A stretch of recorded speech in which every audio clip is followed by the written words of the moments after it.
are listening to the most original talk radio station anywhere. We are LA Talk Radio at latalkradio.com.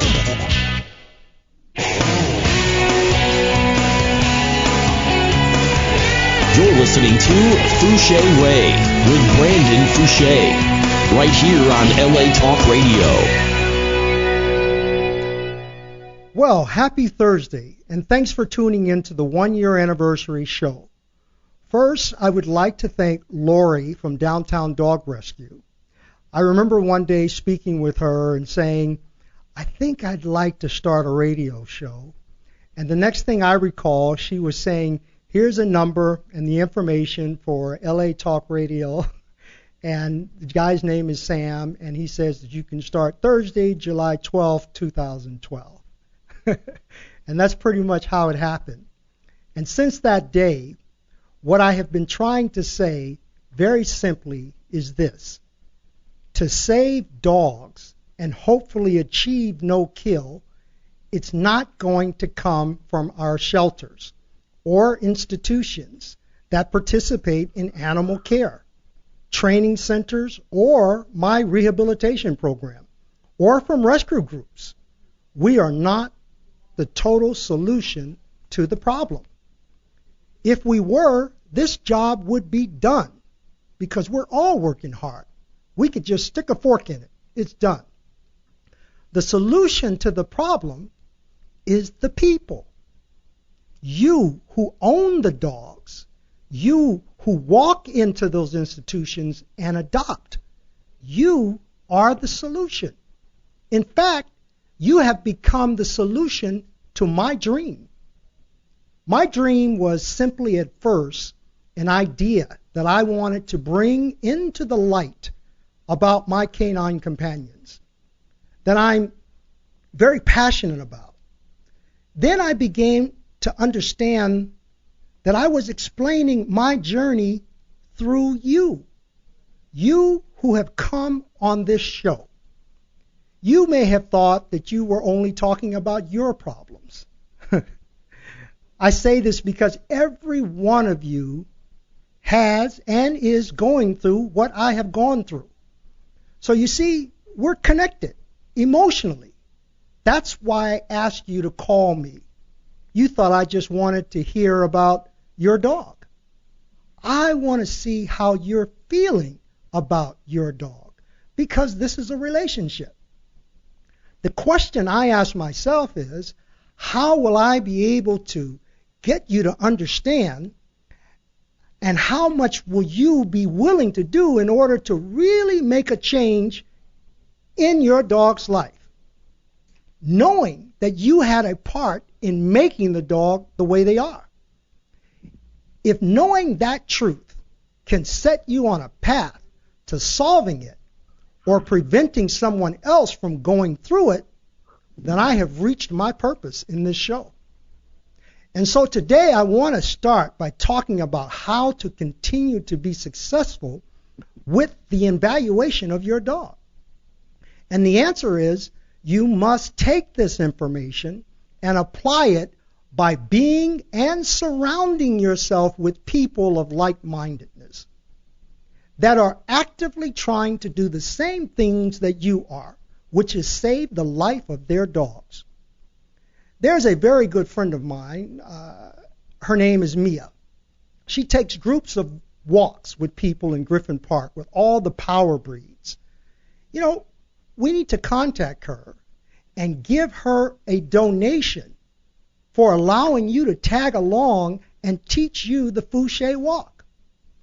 If you're not doing this, but you're trying to fit in with the so-called mainstream group of people generically walking their subordinate dogs, then you're setting yourself up to be judged by people who don't understand your journey.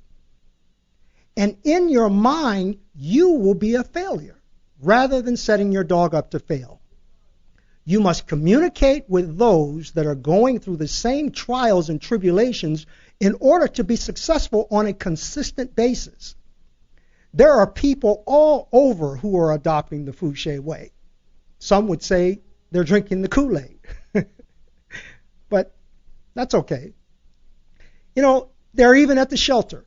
the new shelter on 60th and St. Andrew. You got Debbie Fan and you got Deborah Virginia. I mean, talk to them. They can help you understand the Fouché way. If you have a challenging dog and need him groomed, Wags in Playa del Way, they practice the Fouché way grooming techniques. Talk to Angela over there. You have to surround yourself with like-minded people that are not going to judge you. And before you stand in front of a judge, we have attorneys that will help you because they understand the Fouché way. All of this is for you here on this radio show and Facebook. But you have to be willing to reach out to those who want to make a change. Extend your hand and say, I want to continue to be helped, and I want to be part of this. But if you just want to tune in and listen to the show and check to see how others are doing with their problems and don't want to participate, one day you may need help, and we want to be there for you. We all have problems because of humanizing our dogs, but it's really that the humanizing is too lightweight. It's not intelligent enough to go beyond the selfish, egotistical reasons we have for having our dogs. Only thinking to satisfy what we want and feeling that the dog has the same wants that we do, and end up neglecting the true needs of your beloved canine companion. We must think, what does nature want? And how did Mother Nature intend its creatures to process information? Then we can learn to get what we want from them. If we practice both, you're going to get that balance you're looking for because you're practicing balance. But if you choose to take a selfish approach and satisfy your ego and practice only love and affection and believe that your dog should relate only to that and give up its genetic tendencies, then you're not operating in a healthy reality. And that is not going to work for you.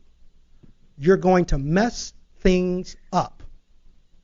Oh, what a tangled web we weave once we practice to deceive.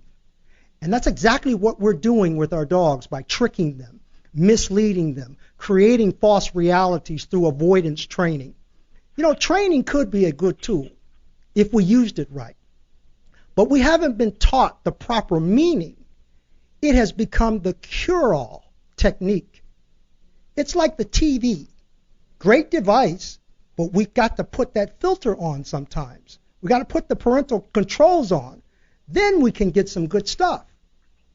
If we acknowledge that we are just forcing a dog to do something that they already know how to do in training, then it's cool. But don't look at it as if you're becoming a leader because you can make your dog sit, stay, come, and heel. For that is not the qualifications of a leader. I mentioned that in my last show. See, by training, we felt that we were going to get an emotionally kind, sensitive, generous, loving companion. But if that's what we wanted, then how did we rationalize all of the things that we did that were related to awakening his prey drive? And somehow believe that we would achieve a dog with those qualities and get that kind of companion.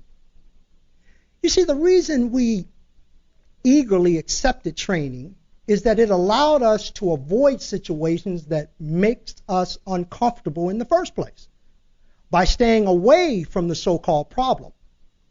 But it's only a perceived problem at the moment to us, not the dog. At this point, in the dog's mind, it's simply a stimulant that he's looking at to be investigated and determined good or bad, avoid or engage, predator or prey. Nature has hardwired them to this thought.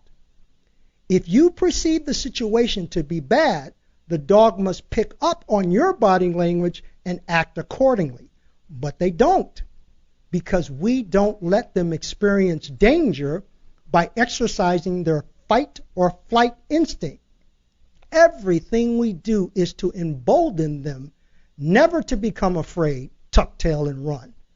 We like the idea of a confident, assertive dog. In fact, if our dog shows fear, we think it's terrible and try to bring him or her from that state of mind and hopefully never to revisit that state of mind again, as if fear and submission were negative emotions that could only hurt them, and that it is only something that we were allowed to absorb for them to be a protector of them from life's lessons, the lessons that will make them wise, successful, and to make them survive. This is why it's important to humanize them and allow nature to also play out its part with the danger, but in a controlled way. This is what I mean when I say setting them up to fail, by producing a problem so you can have the outcome that you want. This is called life's lessons for your dogs. If you're walking with your dog and your dog is in a hunting mode, which is a dominant state of mind, and you see a dog and stop, then hurry and turn away, at that moment you are in a different hormonal state of mind than your dog. And if the fear you have makes you turn when your dog is in that dominant state of mind, your actions can cause him to become more dominant and alert the next time. So that's when you see him standing on his hind legs and vocalizing. See, they learn to produce that neurotic mindset. They have no choice because it has now become chemically produced in the brain because of the emotional high at the time that it is happening. And over time, they will become more hormonally imbalanced. So they have learned this neurotic behavior, and it increases over time. But we must remember, we produced it.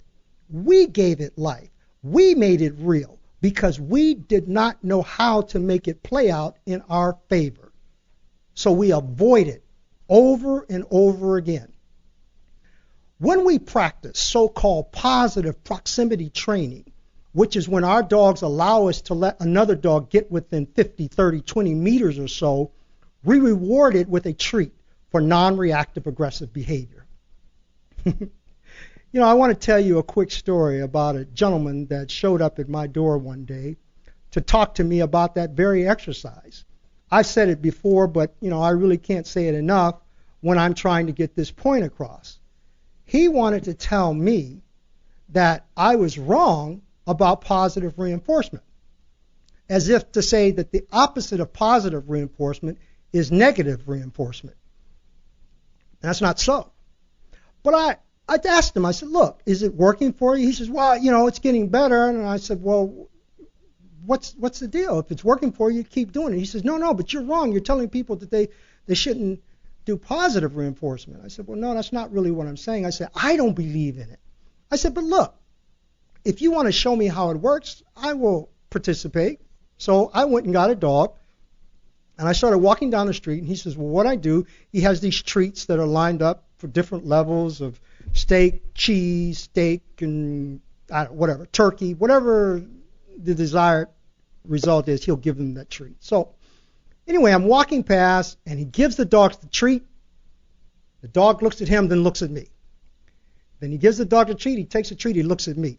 Now, in my mind, I know that dog is multitasking, just like people. And as I kept going, he said, oh, hold on, wait a minute. I said, no. I'm just a person walking down the street, and you're doing your thing. And, of course, when I passed by, he lunged. And I asked him, I said, look, I don't know where you came from, but you're at my place now. I'm on my way out to the stable. If you have some time, come follow me, and I'll show you something. So we get out to the stable, and I asked him, has his dog ever seen a horse before? He says, no, he's animal aggressive. And so I tied him into the corral bar. And then I released the two horses. And they started running back and forth. I mean, this guy was on his hind legs, screaming, vocalizing, choking himself, trying to get to the horses. And after a couple of minutes, one of the horses stopped, charged that dog, raised up in the air 12 feet, and came slamming down. And man, I tell you, that dog hightailed it and was pulling the opposite direction, choking himself. And he was quiet. And so the horse walked over, leaned his head over the corral bar to smell the dog, and the dog pulled in the opposite direction. And so I looked at the owner, and I said to him, would you have preferred that my horse gave him a treat? Or would you consider that what my horse did was negative reinforcement or positive reinforcement? It was neither. It was nature doing its thing. See, we created positive and negative reinforcement, and we are a slave to both of them. We created them both. People, it is our fear that holds us back. And I'm not telling you something that you haven't already admitted secretly to yourself, but it is an option. And so my first guest today has taken a leadership role, and she is not being held back by fear because she now has seen the knowledge to free herself. And her name is Anna. Anna, are you there? Yes, I am, Brandon. Well, no, Anna, I want you on because I want you to talk to the people who are going through what you were going through with your dog. And I'm just going to let you kind of tell your story and how you ended up finding me.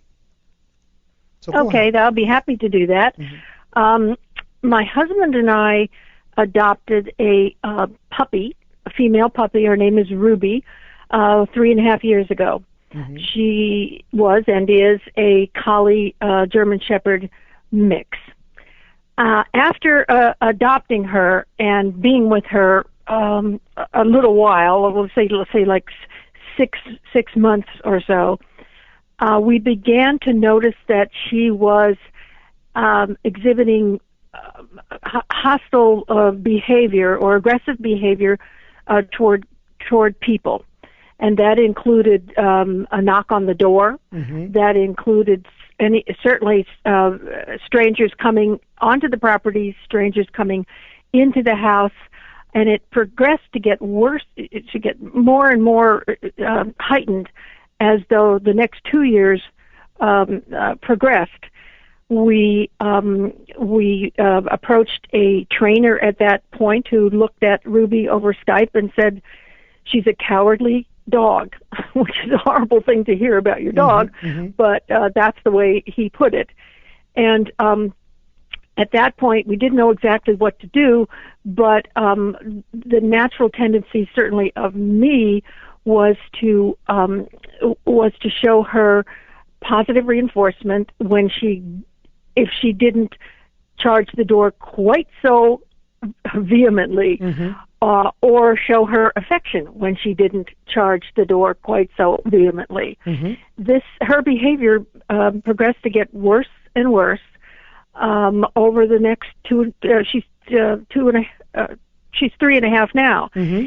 And again, we had another trainer who gave us other directions and things, but nothing was really working. And I was becoming frightened. Mm-hmm. Because there's a 2.5-year-old granddaughter, and at one point the 2.5-year-old granddaughter made a sudden move, mm-hmm.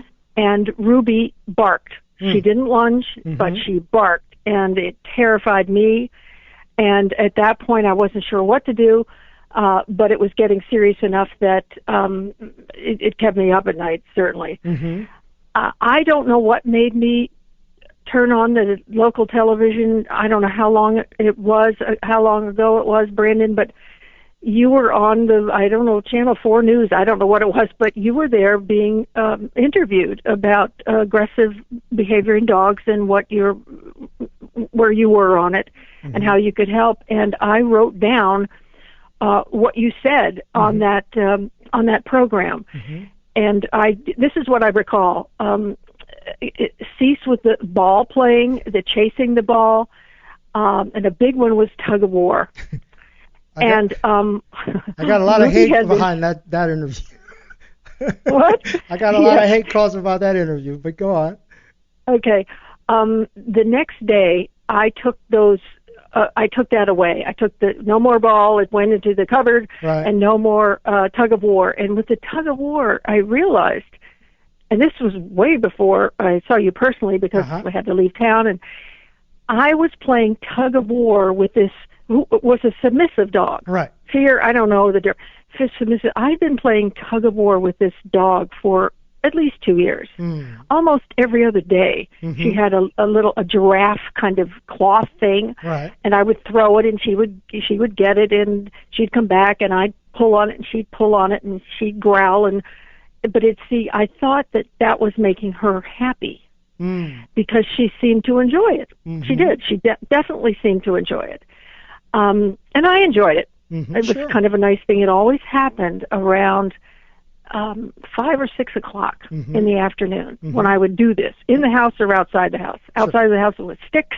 Inside the house it was the giraffe toy. At the time I had no idea. But that night after I saw you on television, I put those toys away. Good. And then several months later, when we came back to Los Angeles, I called you and came in to see you. And what I learned initially when we saw you, was, and it's an interesting thing because I immediately, and this I guess is ego, you would say it's ego, but I immediately started to feel guilty because I knew that I realized I was part of this. Yes. I was probably a big part of this. And so after I got over those initial emotions of feeling guilty, I kind of got down to serious business. Fantastic. And decided to embrace your instructions and your philosophies, which I did only 2 weeks ago. So I'm fairly new to this. But came home, had a neighbor come over and knock on the door. Ruby charged the door. I followed your instructions, and that was it. She went in a different direction. And since that, 2 weeks ago, we've had other neighbors come over, bang on the door. I've gone out and knocked on the door, and it just, we didn't even have to follow the directions again. It worked on the very first time. And that was a big thing for you, because that's not, I don't remember you coming to me for that. So that was a big thing for you, that door situation. It was, yes, it definitely was a huge thing. And what I've just found, and again, you know, this is only 2 weeks, but something that I found that's been so wonderful is just in these 2 weeks, kind of the feeling of liberation and absence of anxiety, waiting for somebody to knock on that door. You know, the pizza guy's coming, well, should we go downstairs and meet him? Should we, you know, all that stuff that you get into, has been lifted off me, my husband as well. Right. So that's kind of where I am, and I'm in the process of letting this dog know that I am the leader. My husband has a little easier time of that, which made me think, this morning I was thinking, women, and I don't mean to speak for all women, but we are in this society kind of not admired when we become leaders. You know, right or wrong, that's kind of the way it is. And it's more difficult for me to assume that leadership relationship with her than it is my husband. So that's what I'm working on now. Because I realize Ruby doesn't want to be cuddled and hugged and all that all the time, which is what I was doing. Sure. I still do that. But what she wants in her genetics is for me to be her leader. Wow. And that's kind of where I am. If you have any questions, I'll be happy to do the best I can. You said it there. I mean, that is so fantastic that you said that. I mean, it's not something that I can say. You as a woman have to be able to say that, and because there are many women who are feeling that. And for you to say that and still know that that's what you have to be, and that alone gives you the power to do it, you've said it all. Yeah, it really has that realization made a difference. And that doesn't mean that I'm, becoming, abusive or anything like that. It has nothing to do with that. Nothing to do with it has nothing to do with force, actually. Right. It just has to do with my changing. And I think when I saw you, I said, I'm going to have to take my head off and turn it around to get this new perception, because it's such a different perception. And, so anyway, that's where I am 2 weeks into this. Well, that's beautiful. And, a lot of people think, well, let me see what's going to happen the third week or the fourth week. And I got something to say to you, and that's normal for us to think that way. But you're doing it. I didn't have to come to your house. After you left me, you continued to get the success from day one. Right. So it is working. And the only time that it will begin to go in the opposite direction is because you're not doing your job. Mm-hmm. So you got a habit of doing things the way you used to do, and you can slip back into that. When you slip back into that way, your dog can't help but follow because it is a pack animal. Okay? Mm-hmm. So if you stay on top of things, and your dog will stay on top of it. You can't blame your dog if you're slipping. You see? Right, and that's good for me to hear. Yeah. And right. I got I got it. I understand that. Good. And so again, you have to check in with me.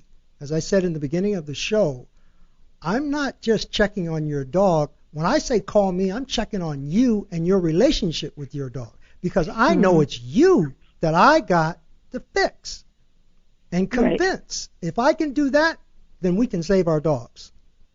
Right. It makes so much sense now that my perception has changed. Great. And also, the idea of connecting with other people that are in this. Yes, you have to. In the Fouché way is also, I think, a good idea for me in the future. You have to, and we'll talk about that, Anna. We'll talk about that, okay?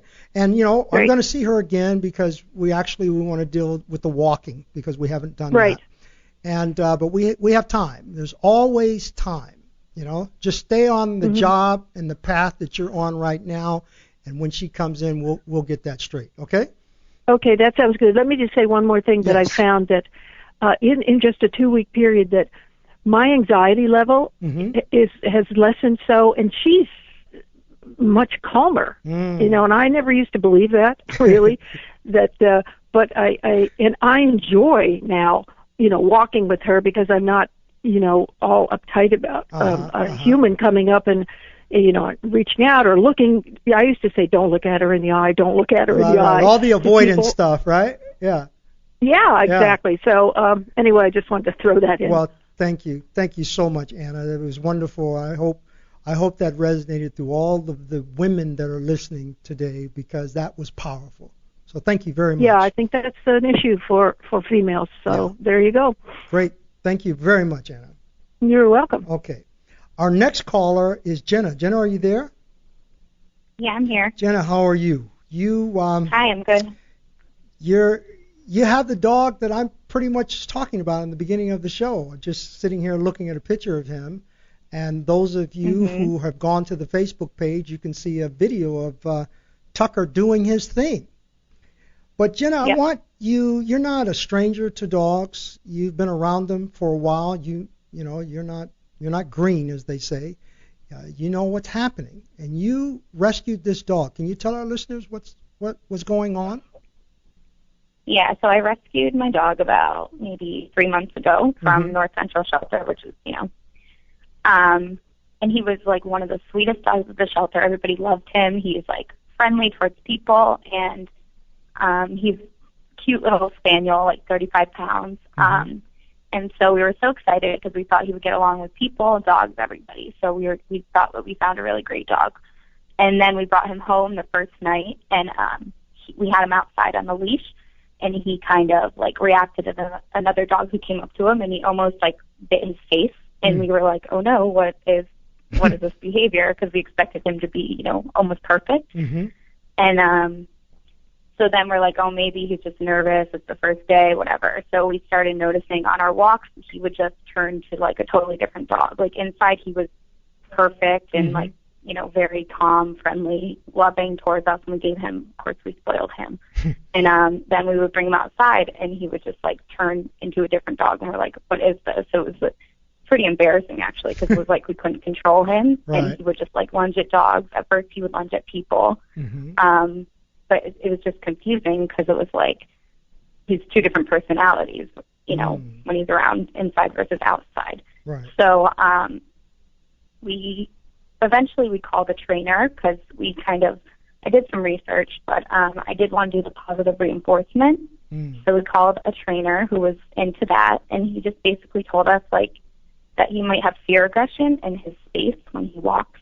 So if people get too close or if a dog gets too close, he might react because he's not confident.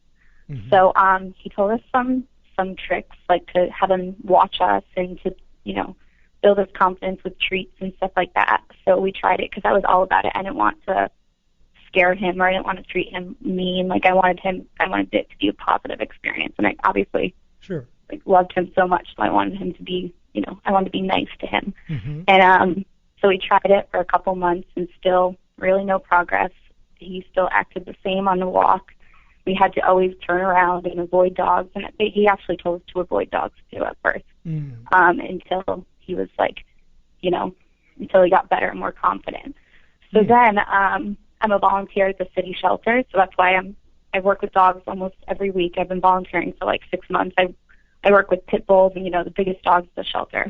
And the volunteers were telling me about you, and I was still a little bit hesitant because I didn't really love your style at first because it was kind of tough love, and I still wanted to do that positive reinforcement. So finally, I just decided to go to you because they basically swore their life on you. So they did what? I called you. They basically swore their life. They're like, you know, this Brandon will fix your dog. And I didn't believe them still. You know what I mean? I was just like, no, I could do it myself. Like, I kind of didn't want to even deal with it. I just wanted it to happen. That's interesting. With the treat. I just wanted him to change, you know? Yeah, sure. So I went to you, and, yeah, within, like, the day, I saw him getting along with other dogs, and he was one of the calmest dogs in your pack. Yeah. And it was amazing. So, you know, this is a common problem with situations like this. There's a lot of people who have great intentions, you know, to go in and adopt a dog. And, you know, we love you guys when you go in and adopt dogs. Rescue organizations, shelters, anyone that deals with dogs loves when we have someone that says, I want to get a dog today.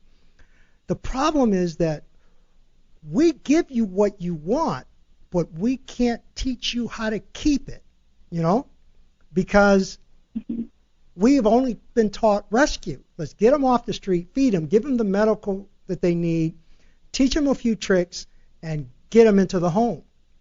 That's not strong enough, you know. These dogs, and a lot of people don't like when I say it, they have baggage. Just like in a relationship, when you get with someone and they come into this relationship, they come with baggage. We got to figure out what that is and say, hey, we don't want that, you know. And so when you get this dog that has probably been practicing avoidance work too, the stress level is so out of whack that the dog is emotionally imbalanced.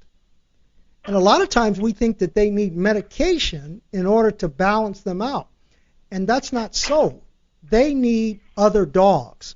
So they have what's called separation anxiety from other dogs. When we're looking at it, it's our fear that keeps them from becoming together.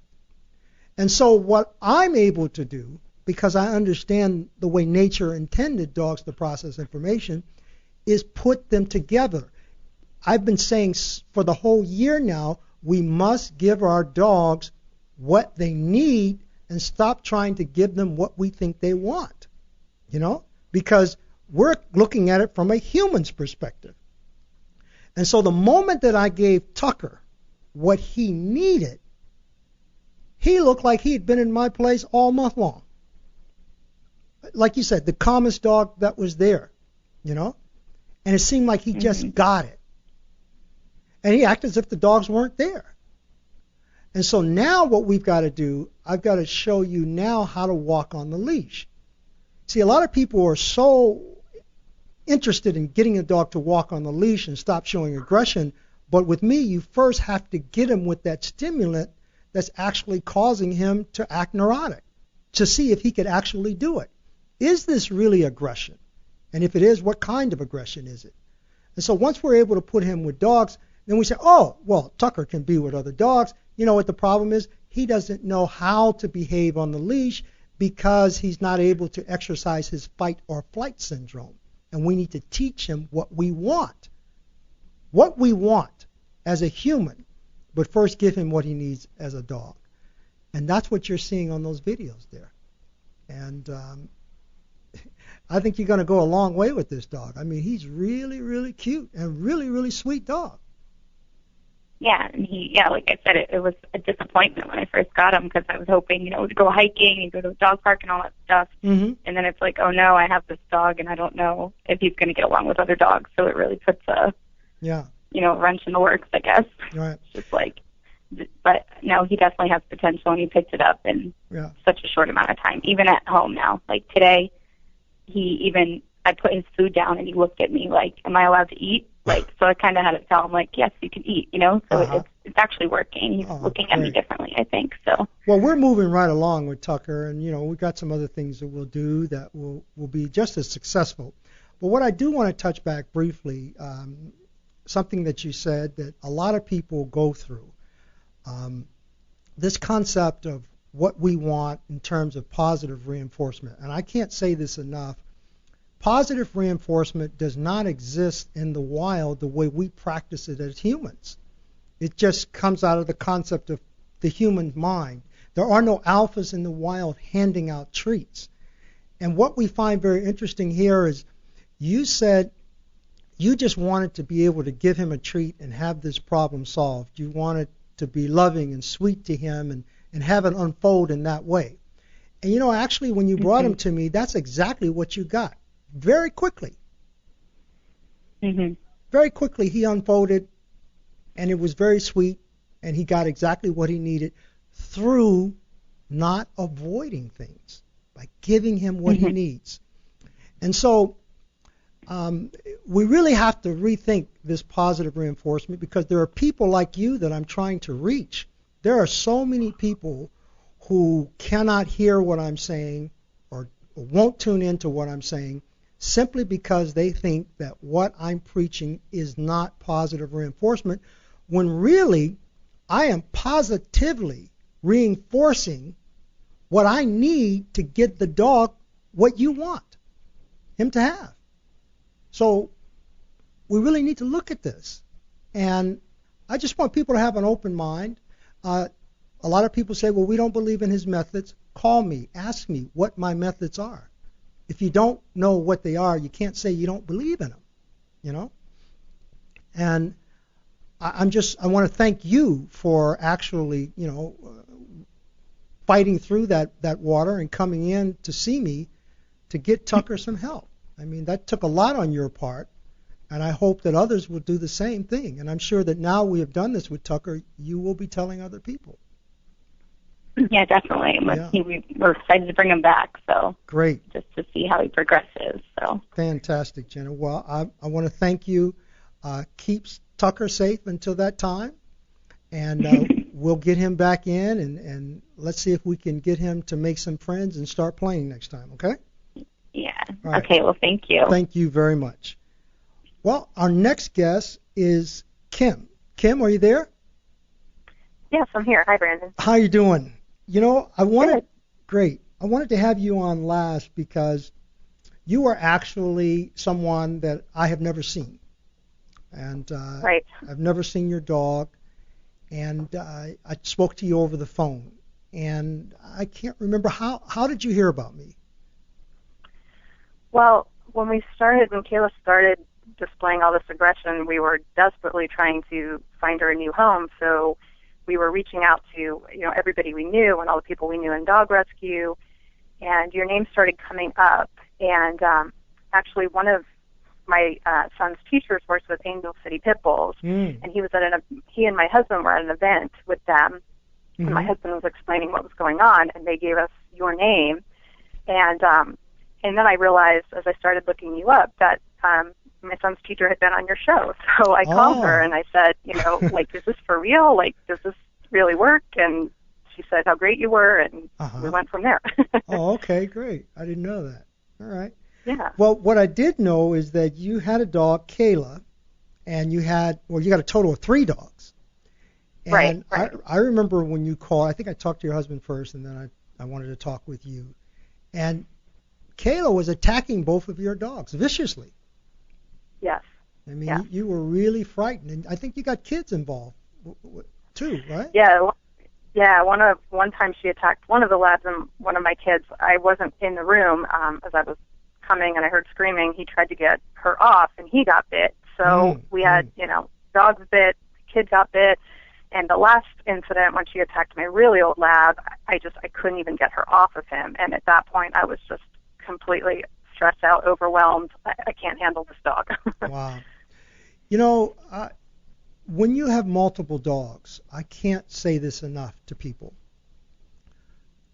As we all know, dogs are pack animals. But what does that mean, that word pack animal? In nature, that means hierarchy, that they live under a system of hierarchy, which means that number 1 puts pressure on 2, 2 puts pressure on 3, and so forth. And in that, there is extreme jealousy when you mix the order of things.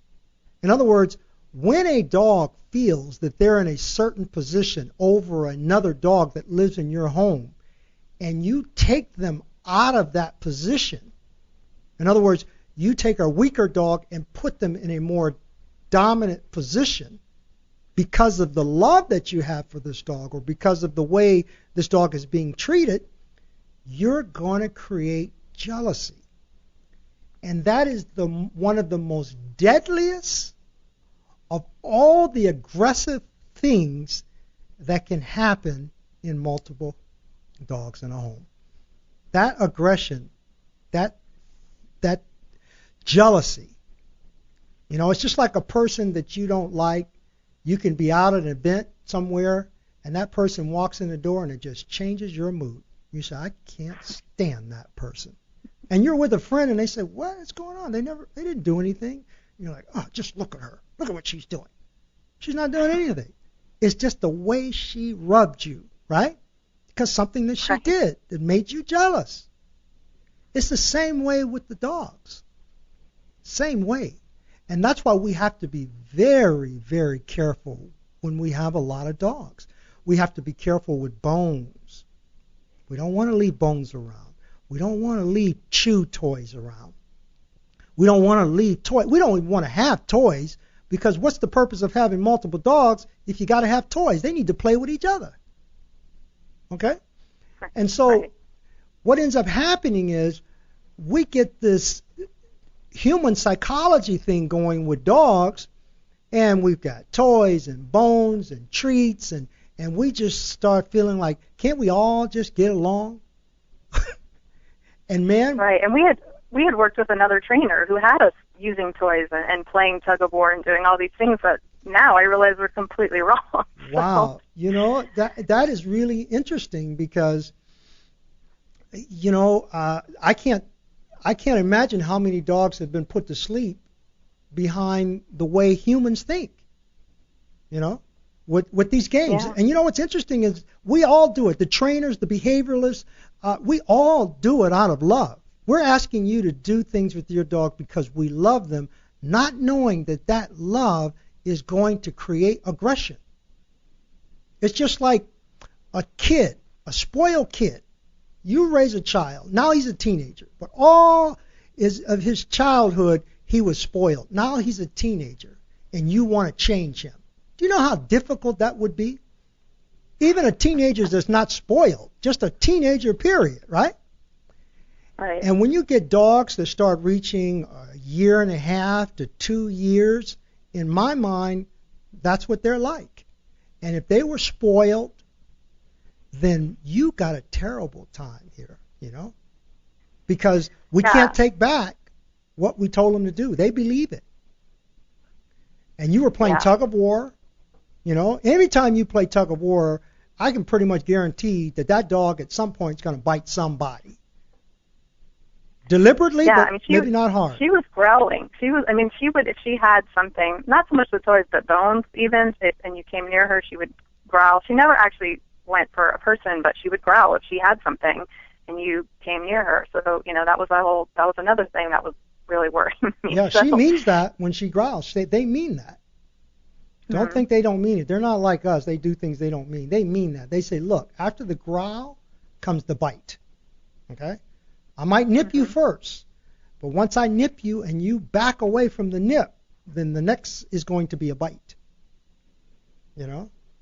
And they lose respect for us when we do that, because we're actually asking something that we want to be leaders of to challenge us for our position. You know? But yeah, and I never knew any of this until we found you.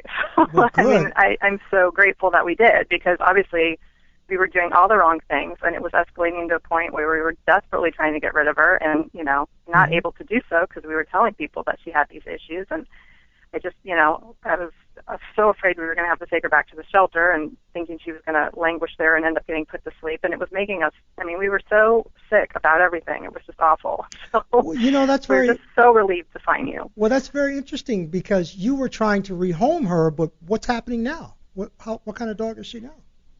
Oh my gosh, she's like the greatest dog in the world. She's better behaved than my no way.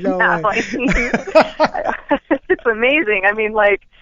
Instantly all the aggression and everything went away. I was a little apprehensive at first, and you said, "Oh, we'll go get a muzzle if you're worried," and I did, and I didn't end up using it because I sort of saw how drastically she changed, and and then all the other stuff too.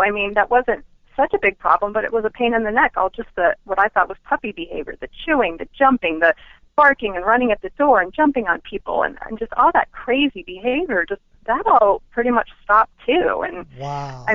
It's just she's like a dream dog now. It's amazing. We're still working on a few things. That's amazing. That's like a miracle. From wanting to get rid of this dog to you telling me this is the best dog you have. And I haven't even seen you. Right, exactly. We've just talked on the phone. Exactly. A lot of people, and that opens the door for me to say this. There's a lot of people that call me for service and say, I think this is fake. How is this guy going to help me over the phone when I got people coming to my house that can't solve my problem? That's fake. That's fake. And I want to tell people, what I do for a living is cool. I work with dogs. But why I do what I do is cooler. It's the information. That's the purpose of this show. This is a nonprofit, educational nonprofit. And I'm educating people on how to rethink what they thought they knew. Someone said to me, Brandon, the things that you tell us to do is so simple to fix these problems. And I always say, when you got this problem, it was simple to produce it.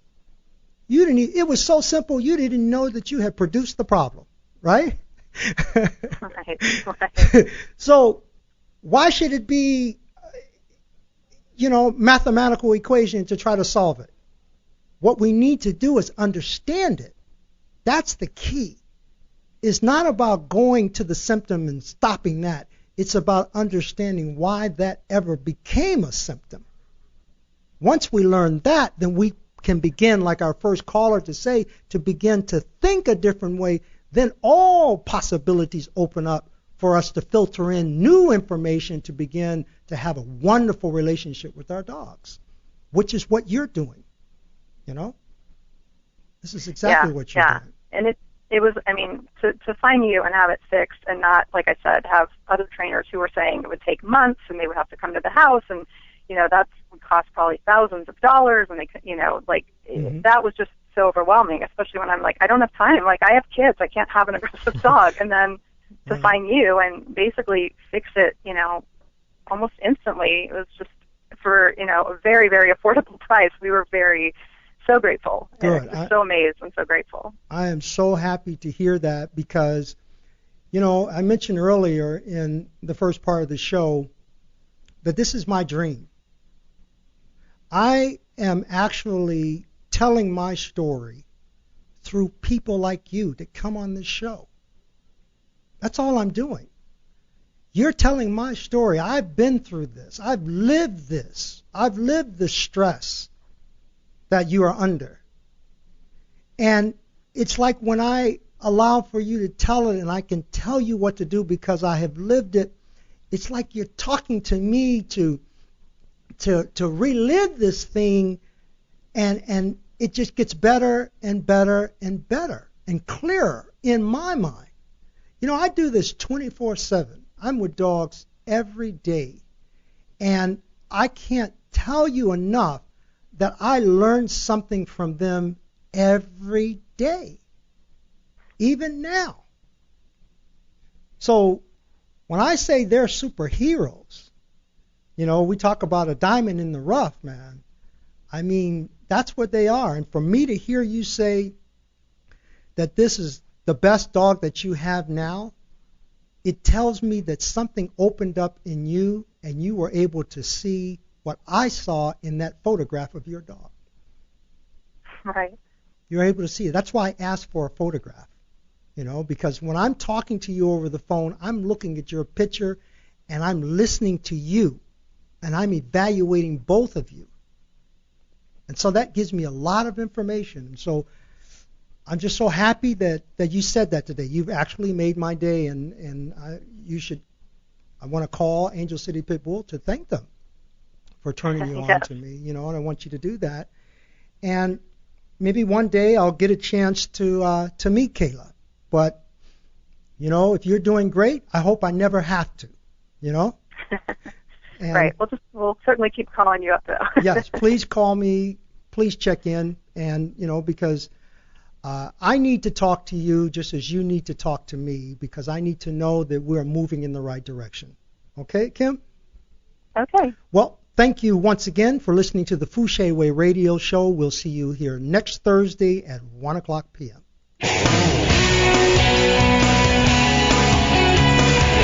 You're listening to Fouché Way with Brandon Fouché, right here on LA Talk Radio.